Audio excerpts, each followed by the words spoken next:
अस्सलामु अलैकुम वरहमतुल्लाह। दोस्तों, अपना अगला टॉपिक है मीर दर्द साहब। देखिए, मीर दर्द की जो गज़लें हैं आपके टॉपिक में, 2 गज़लें आपके टॉपिक में शामिल हैं।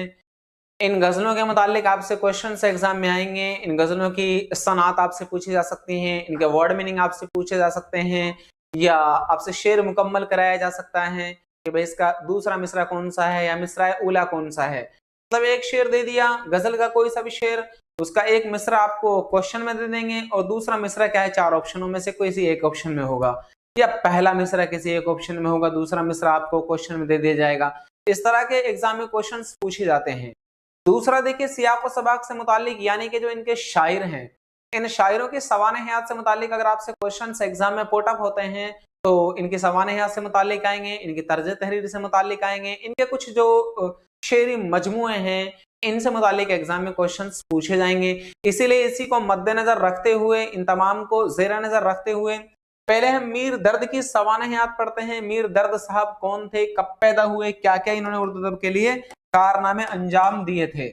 ठीक है, ख्वाजा मीर दर्द बड़े सूफी शायर हैं। ऐसे शायर हुए हैं उर्दू अदब के अंदर के जिन्होंने कभी किसी की बेजा तारीफ नहीं की, ना इन्होंने कभी किसी के लिए कोई कसीदा कहा है। बड़े सूफीज्म के या यूं कह सकते हैं कि सूफीवाद से ताल्लुक रखने वाले थे। ठीक है, बड़े नेक आदमी थे ये ख्वाजा मीर दर्द साहब। सेकंड ग्रेड 2018 में इसी से मुतालिक एग्जाम में क्वेश्चन भी आया था। ख्वाजा मीर दर्द की पैदाइश सन 1721 में दिल्ली में हुई थी। कब हुई थी? सन 1721 में हुई थी इनकी दिल्ली में। ख्वाजा मीर दर्द का असल नाम ख्वाजा मीर और तखल्लुस का दर्द था। बस इसी घर वालों ने नाम क्या रखा था, इनका मीर इनाम रखा था और ख्वाजा मीर के नाम से जाने गए और दर्द इन्होंने बाद में अपना तखल्लुस रखा शेर व शायरी की दुनिया में। इनके वालिद साहब वो भी एक बहुत ही मशहूर और मारूफ एक पहुंचे हुए शायर हैं, ख्वाजा इंदलीब साहब। देखिए, ख्वाजा मीर दर्द के वालिद हुए ख्वाजा मोहम्मद नासिर इंदलीब। इंदलीब इनका तखल्लुस हुआ है ख्वाजा मीर दर्द के वालिद साहब का।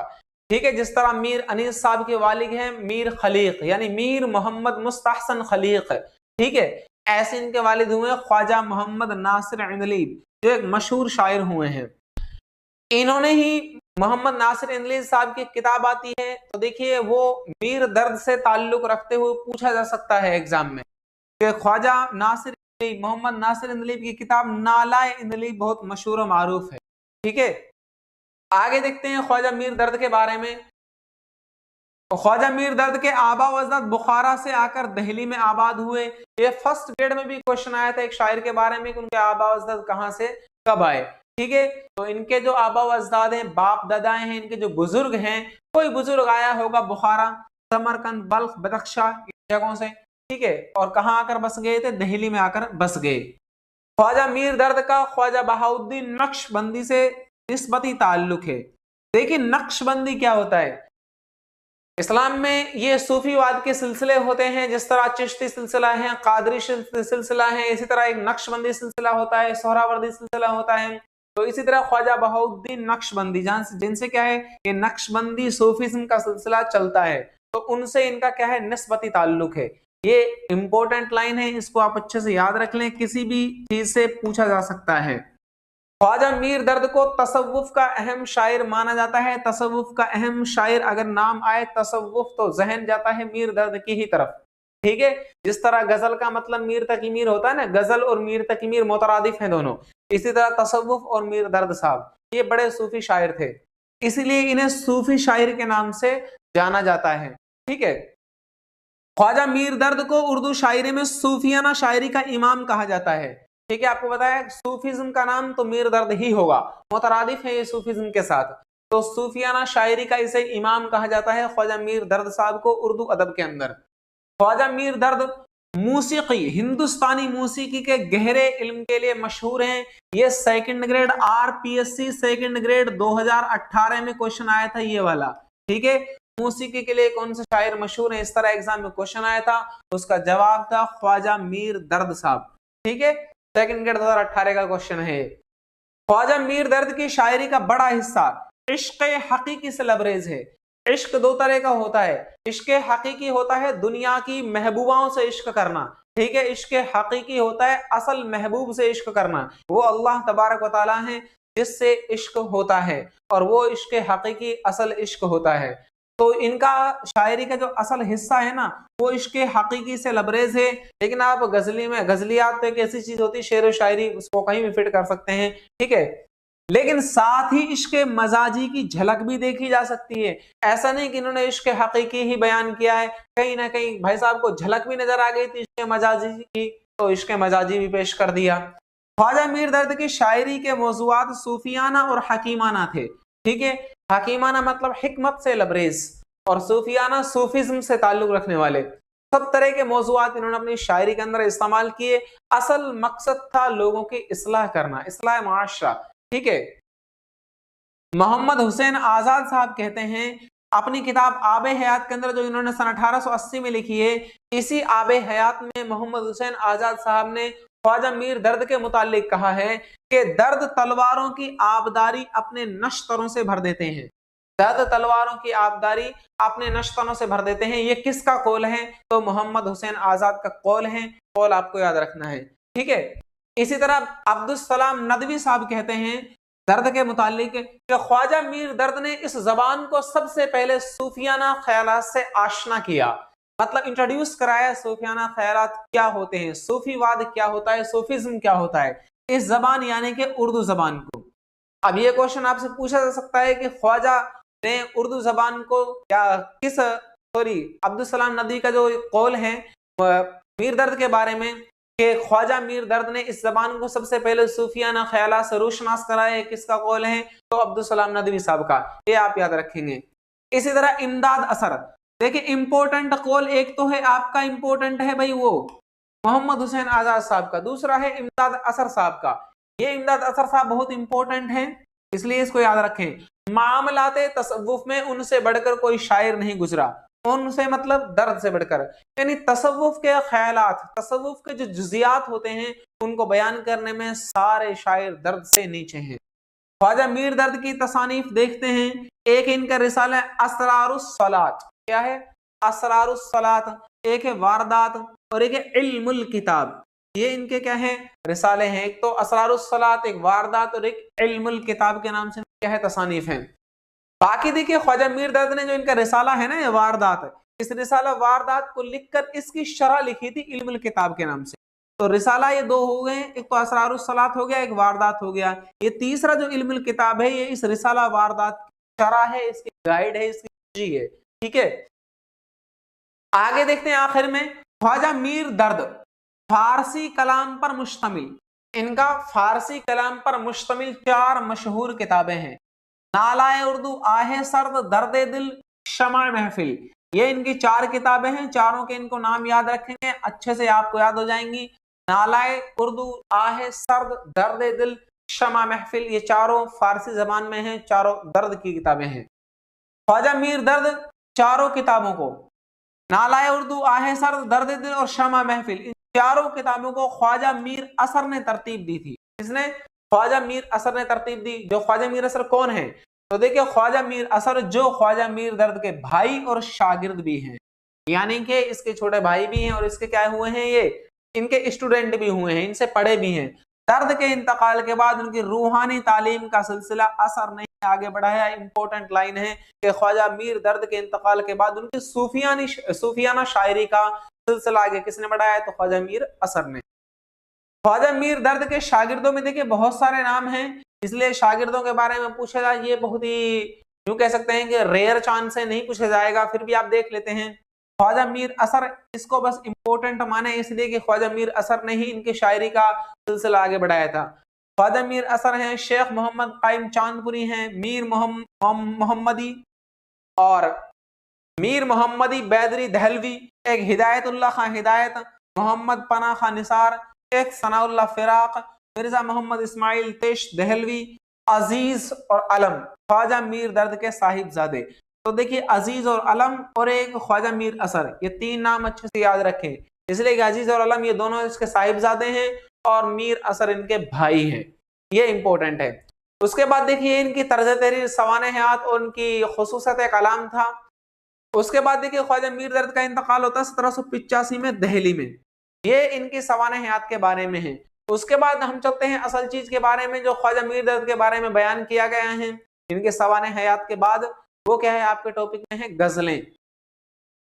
आइए गजलें देखते हैं। तो देखिए ये गजल आपकी सिलेबस में दिखा रखा है मुकम्मल गजल। मुकम्मल गजल का मतलब आपको पूरी गजलें पढ़नी है। इन गजलों की आपको हर चीज को देखना है अच्छे से। देखिए पहला शेर देखते हैं। पहली गजल है, मदरसा या दीर था या काबा या बुतखाना था, हम सभी मेहमान थे वहां, तू ही साहिब खाना था। मदरसा या दीर, मदरसा, देखिए मदरसा ये अरबी जबान का वर्ड है, इसकी जमा आती है मदारिस। ठीक है, मदरसा की जमा क्या आती है? मदारिस आती है, जिसके माना होते हैं स्कूल। अरबी जबान में स्कूल को मदरसा भी कहते हैं। और मदरसे का अगर हम शब्दार्थ देखेंगे, लुग़वी माना देखेंगे, तो मदरसा इसमें ज़र्फ है जिसके माने होते हैं पढ़ने की जगह। लेकिन यहां पर मदरसा का मतलब है मस्जिद। इस शेर के अंदर दीर कहते हैं मंदिर को। किसको कहते हैं? मंदिर को। ऐसे काबा, काबा के माने भी क्या हुआ? मस्जिद ही हुआ, क्योंकि हालांकि काबा के कॉमन माने तो क्या होते हैं? बैतुल्ला, हरम शरीफ। इसी तरह बुतखाना, बुतखाना कहते हैं जहां पर बुत यानी कि मूर्तियां रखी हुई हो। खाना के माने होते हैं घर। एक खाना होता है खा के साथ खाना, ठीक है, और एक खाना होता है काफ और हा वाला खाना, इसके माने खाना खाना, रोटियां, और ये खाना मतलब घर। ओके, मदरसा या दीर था या काबा या बुतखाना था, इस शेर के अंदर सनत तलमी नहीं है बल्कि सनत मरातुन नजीर है।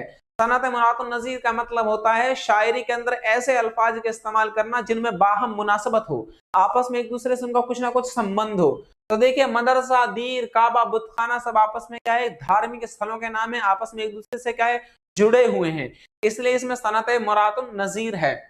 सनत लिख लीजिए पहला।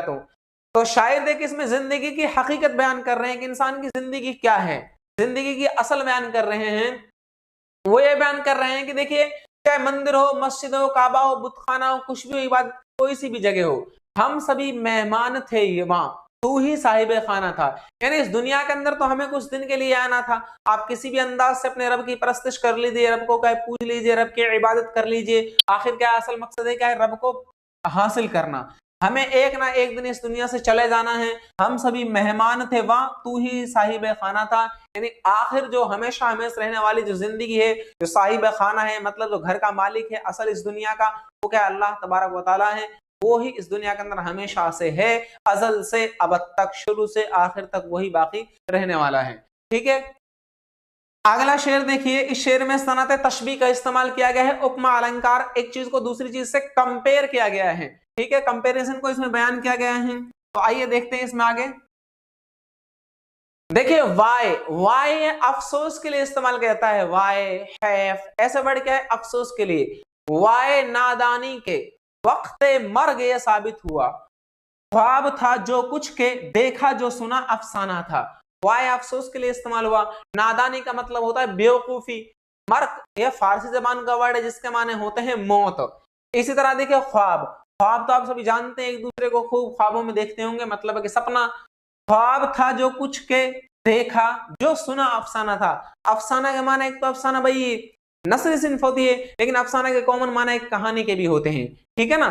तो शायर देखिए इसमें सनत तशबीह का इस्तेमाल किया है। शायर ये कह रहे हैं कि अपनी जिंदगी, जो गुजरी हुई जिंदगी है, उस पर अफसोस कर रहा है। वाय यानी हमें अफसोस है कि उसकी मौत का वक्त आता ही है। वाय नादानी के वक्त मर्ग ये साबित हुआ, अपनी जिंदगी पर अफसोस कर रहा है कि मौत का वक्त आता ही है, और उसने सारी जिंदगी आसाइशों में, यूं ही मतलब दुनियावी वाहो लगवियात में गुजार दी। ये कह सकते हैं मौत के वक्त साबित हुआ। हमें अब पता चला कि हमारी जिंदगी तो कुछ दिन के लिए है, हम कुछ वक्त के लिए बाकी हैं, हम तो अपने रब को याद ही ना कर सके। इसलिए कहते हैं जब तक जिंदगी है रब को याद रखो। ख्वाब था जो कुछ के, देखा जो सुना अफसाना था। यानी जो कुछ हमने पूरी जिंदगी गुजार दी, वो ऐसा लग रहा है जैसा कि ख्वाब था, है ना, और हम कभी दुनिया में आए ही नहीं थे। जैसे आपने पढ़ा होगा ना सर सैयद अहमद खान का एक मजमून गुजरा हुआ जमाना, उसमें एक शख्स को एक ख्वाब दिखता है ना, वो देखता है कि बाहर से क्या चांदनी रात वगैरह, वो उसमें क्या है आसमान की तरफ उड़ती हुई परियां वगैरह, बहुत सारा लंबा सबक फर्स्ट ग्रेड के टॉपिक में भी था वो। तो उसी को ये बयान करता है, पूरे सबक को, गुजरा हुआ जमाना वाला जो पूरा सबक है ना, उस पूरे सबक को सिर्फ 2 लाइन में बयान कर दिया है। ठीक है, इस शेर के अंदर ख्वाजा मीर दर्द ने कि वाय नादानी के वक्त मर्ग ये साबित हुआ, हमें अपनी पर बड़ा अफसोस है कि हमें अपनी बेवकूफी पर क्या अफसोस हो रहा है कि जो सब कुछ हमें क्या मौत के वक्त समझ में आ रहा है कि ख्वाब था, जो कुछ के देखा, जो कुछ हम देख रहे थे, जो कुछ हम जिंदगी में हमारी जिंदगी में गुजर रहा था, जो हालात, वो तो सिर्फ एक ख्वाब था। जो सुना वो सब कुछ एक अफसाना था। यानी जिंदगी की कोई हकीकत नहीं है। इंसान की जिंदगी क्या एक पानी के बुलबुले की तरह है। जिंदगी बुलबुला है पानी का, क्या भरोसा इस जिंदगानी का। इसके बारे में बयान कर रहे हैं ये शायर। हैफ, आगे देखिए, हैफ कहते हैं हुआ गुलजार, मिला के, गुलजार ता राजे खजा, आशना अपना भी वहां एक सब्जा बेगाना था। ठीक है, बेगाना के माने रिश्ता कराबत, यगाना के माने होते रिश्ता कराबत, बेगाना के माने होता है मतलब बेवफाई करना, बेगानगी का इख्तियार करना। हैफ के माने वही होते हैं अफसोस के, और गुलजार के माने होते हैं बाग। ठीक है, इसमें भी क्या है, इस्तियारा के तौर पे लफ्ज गुलजार को इस्तेमाल किया है। इसमें नादिर शाह के हमले के बारे में बयान किया है ख्वाजा मीर दर्द ने। आपको पता है नादिर शाह ने सन 1739 में हमला किया था। ठीक है, दिल्ली पर कब किया था? सन 1739 में। ये नादिर शाह थे, ठीक है, ईरान के शासक नादिर शाह। ठीक है, तो शायर उसी के बारे में बयान कर रहे हैं कि हैफ कहते हैं हुआ गुलजार ता राजे खजा, आशना अपना भी वहां एक सब्जा बेगाना था। शायर कहते हैं जब नादिर शाह ने दिल्ली पर हमला किया, दिल्ली में कत्लो गारत मचाई, तो हमें अफसोस है उस दुनिया पर, उस जगह पर कि हमारा जो दिल्ली शहर था, दिल्ली शहर को गुलजार कहा है इन्होंने। ठीक है, तो गुलजार शब्द बतौर इख्तियार है कि दिल्ली शहर के लिए इस्तेमाल किया गया है कि गुलजार भी उस खजा की वजह से उजड़ गया। खजा यानी कि हमला, खजा कहा है अहमद नादिर शाह के हमले को, गुलजार कहा है दिल्ली शहर को। तो शायर कह रहे हैं कि उस नादिर शाह के हमले की वजह से जो हमारा एक बाग नुमा शहर था वो भी बर्बाद हो गया, उजड़ गया। जब उस बाग की वजह से हमारा भी आशना अपना भी हुआ, हमारे भी एक वहां आशना था, मतलब हमारा भी वहां पर घर था, जाने पहचाने लोग थे। आशना के माने होते हैं जाना पहचाने लोग। ठीक है, हमारा भी वहां जाना पहचाने लोग थे, हमारा भी एक घर था। लेकिन जब पूरा दिल्ली शहर ही उजड़ गया तो अब हमारा वहां पर कौन बचा होगा? वो भी क्या खत्म हो गए होंगे। ऐसा इन्होंने क्या है बयान किया है। हो गया मेहमा सराय कसरत मोहूम आह, वो दिल खाली खाली के तेरा खास खलवत खाना था, खिलवत खाना। देखिए, सराय रुकने की जगह को कहते हैं, कसरत का माना ज्यादा, मोहूम का मतलब होता है ख्याली, कयासी, ज्यादा वहम किया हुआ, मोहूम। और खास, खिलवत का माना होता है तन्हाई, और खाना का माना घर, खिलवत खाना मतलब तन्हाई का घर। तो शायर ये कह रहे हैं कि मेरे जिस्म में धड़कता हुआ जो खून का एक लोथड़ा है वो तो क्या है, दुनिया के आने जाने की चीज बन गया। मतलब इसमें बहुत सारे लोग आए, बहुत सारे लोग क्या है मेरे दिल में आए, लेकिन कोई भी यहाँ पर मुस्तकिल तौर से ना ठहर पाया। हो गया मेहमा खां, मेहमा सराय कसरत मोहू आ, अपने आप पर दर्द कर रहे हैं, तकलीफ कर रहे हैं कि आ मेरा दिल कैसा बन गया था कि जिसमें असल की जगह फुरूई चीजें शामिल हो रही हैं। यानी मेरे दिल के अंदर तो किसकी मोहब्बत होनी चाहिए थी? अल्लाह की मोहब्बत होनी चाहिए थी। लेकिन मेरा दिल क्या है, दुनिया के लोगों के लिए एक क्या है, कसरत आने जाने की जगह बन गया कि जो मेरे दिल में चाह आ गया और जो चाहे क्या निकल गया, सिर्फ एक ऐसी जगह बन गया। वो दिल खाली खाली की तरह खास खिलवत खाना था, हालांकि वो खास सिर्फ अल्लाह तबारक व तआला के लिए था। इस दिल में तो सिर्फ मेरे महबूब यानी मेरे रब की एक मोहब्बत होनी चाहिए थी, जिसमें मैंने क्या बहुत सारे लोगों को समा लिया, बसा लिया। ऐसा मीर दर्द साहब कहते हैं रब के बारे में, इसके हकीकी को बयान किया है, इसमें अल्लाह तबारक व तआला की मोहब्बत को बयान किया गया है। आगे देखिए, भूल जा खुश रे अब स्वे साबिक़े मत याद कर, दर्द ये मज़कूर किया है आशना था या ना था। तो इसमें ऐसा कोई वर्ड अब्स, अब्स के माना होता है बेकार, फालतू में। ठीक है, साबिक़, साबिक़ का मतलब होता है पहला, पूर्ववर्ती। ठीक है, इसे हिंदी में कहते हैं। दर्द मज़कूर का मतलब होता है जिक्र किया हुआ। ठीक है, मज़कूर का मतलब जिक्र किया गया, जिक्र किया हुआ, ऐसे कह सकते हैं। आशना के माने जाना पहचाना। तो शायर कह रहे हैं कि भूल जा, इस मक्ता के अंदर मीर दर्द साहब कह रहे हैं, गजल का मक्ता है कि अपने आप को मुखातब कर रहे हैं, अपने आप से क्या है सवाल कर रहे हैं, अपने आप को एक बात समझा रहे हैं, अपने दिल को समझा रहे हैं कि ए दर्द, जो पुरानी बातें हैं, जो तेरे साथ हो चुका है, यानी जो पुराने तेरे दिन गुजर गए हैं, उनको तू फालतू में क्यों याद कर रहा है कि मैं अगर ऐसा कर लेता तो ऐसा हो जाता, कि तूने ऐसा नहीं किया इसलिए ऐसा नहीं हुआ, तो उनको फालतू में क्यों याद कर रहा है, क्यों अपने दिल को टेंशन दे रहा है? उनको भूल जा, फालतू चीजें हैं। ये मज़कूर क्या है, आशना था या ना था। अब पुरानी चीजों को याद करके क्या फायदा कि वो हमने देखा था या हम उसको जानते थे या नहीं जानते थे, तो उन चीजों से कोई फायदा नहीं। अब जिंदगी आगे जो बची है उसको अच्छे से इस्तेमाल कर लो। ऐसा ख्वाजा मीर दर्द साहब आपकी पहली गजल में कहते हैं। ठीक है, दूसरी गजल देखिए, दूसरी गजल है तुझी को जो या जलवा फरमा ना देखा, बराबर है दुनिया को देखा ना देखा। इश्क हकीकी इश्क मजाजी दोनों फिट बैठते हैं इसमें। ख्वाजा मीर दर्द साहब अपनी महबूब से कह रहे हैं कि अगर हमने, अच्छा इसमें देखते हैं, जलवा फरमा का मतलब होता है हसीनो जमील, मतलब किसी का अच्छे अंदाज से सामने पेश आना। ठीक है, जलवा नुमा, कहते ना अल्लाह तबारक व तआला जलवा अफरोज होंगे कल कयामत के दिन, मतलब अपनी शान और शौकत के साथ जाहिर होंगे। जलवा फरमा का मतलब शान और शौकत वाला। तो शायर कह रहे हैं मेरे महबूब, अगर हमने इस दुनिया के अंदर तुझी को शान और शौकत के साथ, हसीन और जमील, खूबसूरत है, हुस्न के साथ नहीं देखा, तो हमें दुनिया की बाकी चीजों से देखने से कोई सरोकार नहीं है। ठीक है, बराबर है दुनिया को देखा जो ना देखा। तो हमें दुनिया की बाकी चीजों से कोई लगाव नहीं है, कोई मोहब्बत नहीं है, इसलिए कि हम तो इस दुनिया में सिर्फ आपको ही देखने आए थे, आपसे ही हमें मोहब्बत थी, बाकी से हमें कोई मतलब नहीं, कोई लेना देना नहीं। ऐसा शायर मीर दर्द साहब कहते हैं। इश्क हकीकी इश्क मजाजी दोनों इसमें फिट है।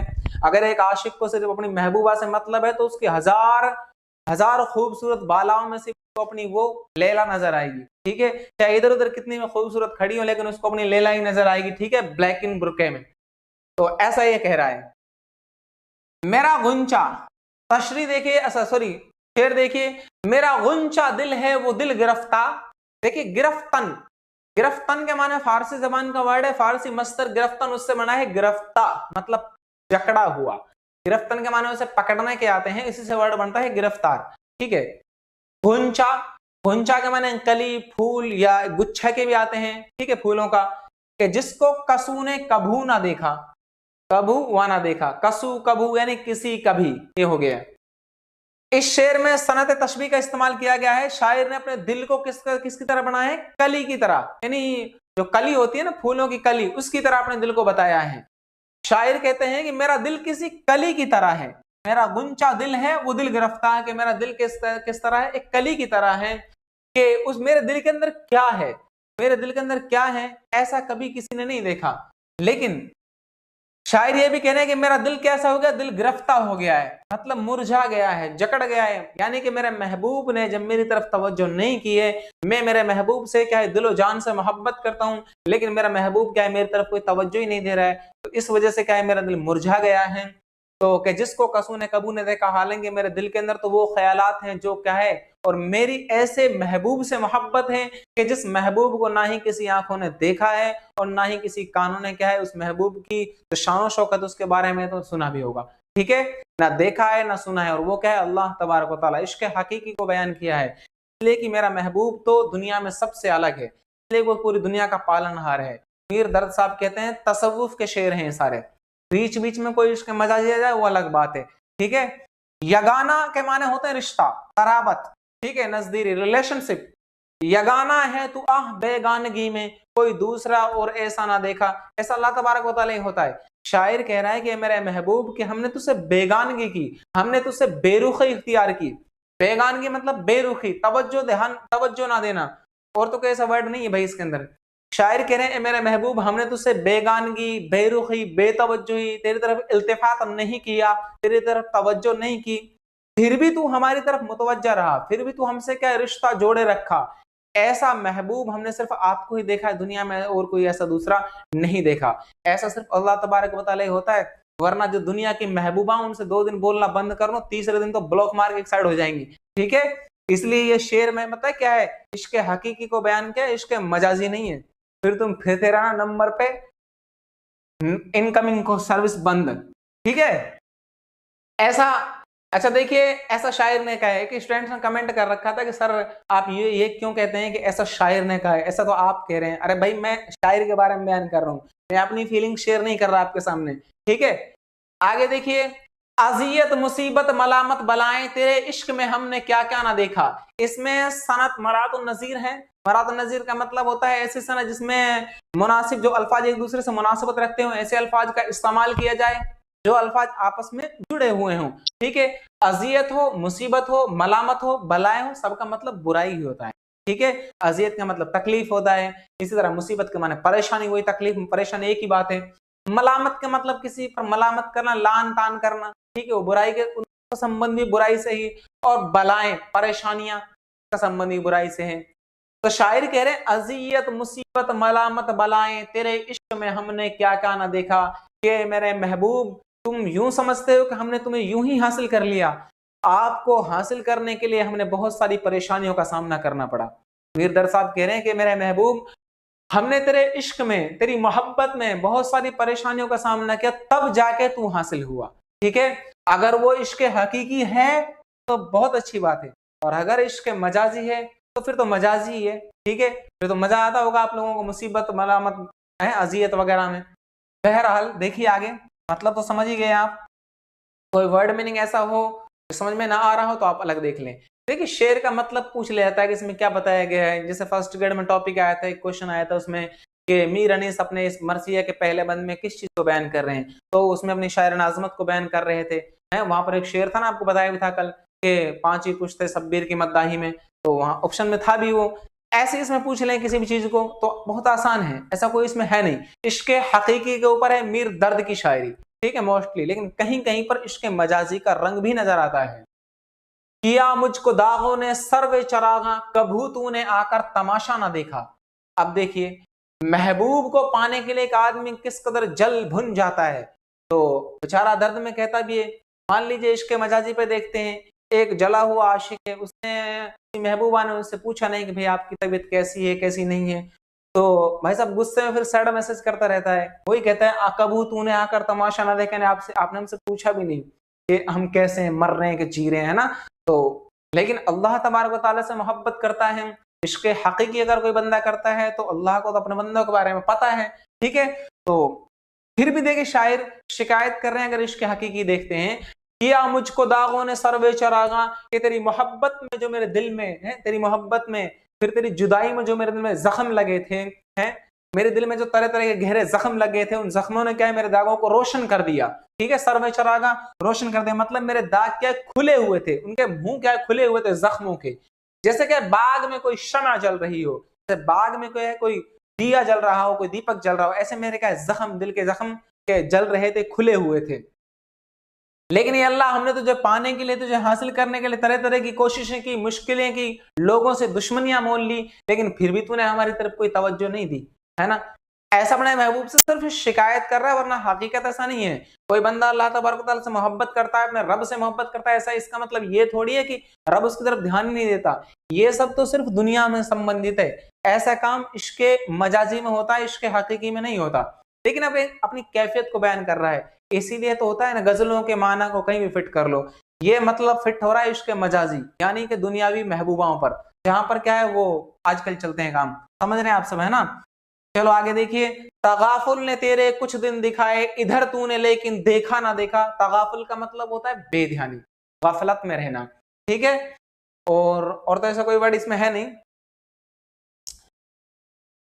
शायर कह रहा है कि तगाफुल ने तेरे कुछ दिन दिखाए, कि मेरे महबूब तूने हमारी तरफ बेतवज्जो ही की है, हमारे मैसेज करने के बाद भी, हमारे खत भेजने के बाद भी तूने उसकी तरफ ध्यान नहीं दिया, है ना, हमें इग्नोर किया। तो ऐसे कुछ दिन आपने हमें दिखाए, लेकिन हमने तरह तरह की मुसीबतों के, तरह तरह की परेशानियों का सामना करना पड़ा हमें। क्यों? जब आपने हमारी तरफ तवज्जो नहीं की। और इधर तूने लेकिन देखा ना देखा, और आप हमारी तरफ से बेपरवाह रहे, हमारी तरफ आपने बिल्कुल नजरअंदाज, हमें बिल्कुल नजरअंदाज कर दिया था। तो ये मेरा महबूब आपको ऐसा नहीं करना चाहिए था। ठीक है भाई, और दुनिया की महबूबाओं को ऐसा करना भी नहीं चाहिए। क्यों अपने आशिक को परेशान करती हो, है ना। तगाफुल ने तेरे कुछ दिन दिखाए, इधर तूने लेकिन देखा ना देखा। हम कैसे भी रहे, परेशान रहे, मरते रहे, जीते रहे, लेकिन आपको याद करते रहे, आपने हमारी तरफ कोई तवज्जो नहीं की। ऐसा शायर मीर दर्द साहब कहते हैं। दर्द, अपने दर्द को बयान कर रहे हैं। ठीक है, इसी दर्द को कुछ लोग भी बयान कर रहे हैं। ठीक है, हिजाबे रुख यार थे, हिजाबे रुख यार थे आप ही हम, खुली आंख जब कोई पर्दा ना देखा। तो देखिए इश्क हकीकी की तरफ अगर हम देखते हैं तो देखिए अल्लाह तबारक व तआला के सामने बहुत सारे पर्दे लगे हुए हैं ना, 70,000 पर्दे के अल्लाह के सामने हैं, दुनिया के सामने। अगर एक भी पर्दा हटा दिया जाए, अगर अल्लाह एक भी पर्दा को हटा दे तो क्या दुनिया जलकर राख हो जाए। लेकिन चूंकि अल्लाह को दुनिया को बचाना भी होगा, तो वो चूंकि जिसने पैदा किया है वो उसकी प्रोटेक्शन के लिए अपनी हिफाजत में भी रखा हुआ है। तो किस हिसाब से करना है, किस हिसाब से नहीं करना, तो हम लोग तो क्या है इसके बारे में बात नहीं कर सकते, अल्लाह ताला ही बेहतर जानते हैं। कॉमन माना अगर देखा जाए तो शायर ये कह रहे हैं कि हम अल्लाह तबारक व तआला को दूर ढूंढ रहे थे, हैं इधर उधर जा रहे थे, अल्लाह को तलाश कर रहे थे। हालांकि ऐसा नहीं था, हिजाबे रुख यार थे आप ही हम। अल्लाह तबारक व तआला तो हमारे अंदर ही था, लेकिन हमने क्या अपने दिल पर गफलत का पर्दा डाला हुआ है। हिजाब के माने पर्दा, रुख के माने चेहरा होता है, यार का माने होता है दोस्त, ठीक है, दूसरे माने में होगा। तो शायर कह रहे हैं कि हमने अपने ऊपर क्या गफलत का पर्दा डाल रखा था, हम गफलत में थे, अल्लाह को पहचान नहीं पाए। लेकिन जब हमने गौर फिक्र तदब्बुर किया, जस्तजू की, अपने अंदर अल्लाह को तलाश किया, तो हमने पा लिया है। वो कैसे पाया? इखलास और लिल्लाहियत के साथ, इखलास के साथ, ठीक है, नेक दिल के साथ। तो हमें मालूम हुआ कि वो अल्लाह खुली आंख, जब कोई पर्दा ना देखा, जब हमारी आंख खुली, यानी जब हमें अल्लाह की पहचान हुई, तो हमें पता लगा कि अल्लाह तो हमारे अंदर मौजूद है यानी कि हमें खुदा की क्या मारिफत हासिल हो गई है। आखिर में कह रहा है मीर दर्द साहब कि मुझे अल्लाह की मारिफत, अल्लाह की पहचान हासिल हो गई। शायर आगे कह रहे हैं, शबो रोज ए दर्द दर पे हूं उसके, कसू ने जिसे यहाँ न समझा न देखा, न समझा न देखा। शायर कह रहे हैं कि ए मेरे महबूब, अपने आप से कह रहे हैं, ए दर्द मैं अपने महबूब के दिन रात दर पे पड़ा रहता हूँ। दर का मतलब दरवाजा, यानी कि उसके घर में पड़ा रहता हूँ, उसको हासिल करने के लिए उसके घर के दरवाजे पे पड़ा रहता हूँ। मतलब एक आदमी है, इबादत करता रात दिन मस्जिद में है, उजाड़ ब्याबान में अल्लाह की इबादत करता है, एकांत में जाके अल्लाह की इबादत करता है, रियाजत करता है। वजह क्या है? उसको हासिल करने के लिए जिसको ना किसी ने कभी समझा है, ना कभी किसी ने देखा है। इन्हें अल्लाह तबारक व तआला को हासिल करने के लिए इश्क हकीकी को बयान किया है, इसलिए कि इश्क मजाजी में दर पे पड़ गया ना, तो फिर वहां पे ठोकरें पड़ सकती है। इश्क मजाजी में किसके दरी पे थोड़ी जा सकते हो, दर पे जाओगे तो कुछ भी हो सकता है, ठीक है ना। हर जगह का दर एक जैसा थोड़ी होता है ना। क्या ना, दरबार दुर्बार, भाई दुर के माने होते हैं मोती और दर के माने होता है दरवाजा। तो दरबार और दुर्बार, मोतियों का बरसना तो सिर्फ इश्क हकीकी में होता है, इश्क मजाजी में कभी दरबार में दुर्बार नहीं होगा, ठीक है, वहां तो फिर बुर्दबार ही होगा। इसलिए आप देखिए, ये आपका इश्क हकीकी को बयान किया गया है मीर दर्द साहब ने। मीर दर्द की ये गजलियात थी। फिर भी अगर आपको कोई डाउट हो कैसा भी, तो मैसेज करें। अस्सलाम वालेकुम व रहमतुल्लाह।